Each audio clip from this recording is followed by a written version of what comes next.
The denial of the will. What it actually means, it was at some point that someone told you that a good life was one in which you want what you want.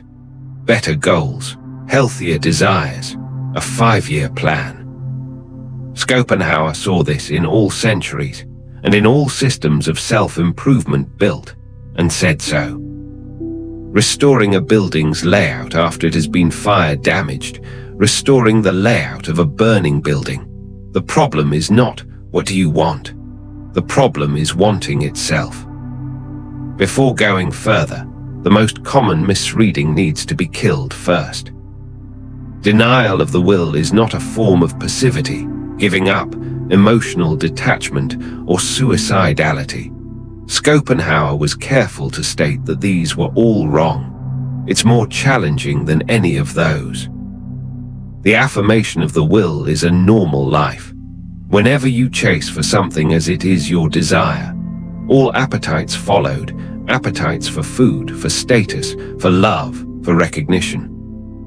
The will to live keeps you alive and reproducing and competing. It does a really impressive job. It can't make itself happy. By design, what you get is a new desire when desire is fulfilled.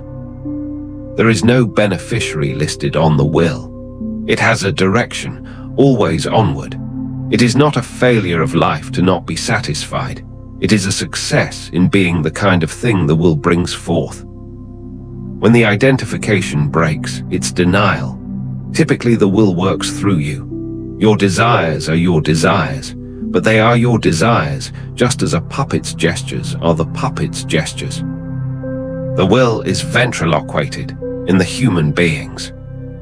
Denial is when a person, by suffering, by sustained understanding, or by something that seems nothing more than grace, ceases to be the tool of the will, does not cease living, stops straining. It can't be thought into. Philosophy can point, it cannot arrive. What it really is suffering to the hilt. Did not avoid it, nor was it reframed as a lesson, suffered entirely. The visceral, whole-body recognition that as long as you are a willing thing you will suffer. The will itself is the engine. Others strike this and go down. Others build up new needs that replace what they lost. Something subtly shifts. These are the people that Schopenhauer is referring to. The person who denies the will does not become lifeless out of the body. They are present, active, and engaged. However, not through the forward slant of ambition, a serenity that is not emptiness. Not peace that flows from obtaining what they wanted, but from letting go of the process of wanting it. They can sense the appetite, but not be the appetite. Every day is accessible for all of us. Every time we have an authentic moment of compassion, when we feel someone else's suffering as our own, partial denial of the will.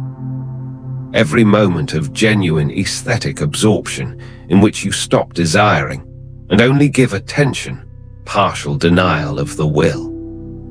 All the time you deny the will by watching your will grow without the will, it's partial denial. These don't liberate you. However, they are genuine breaks in the machinery.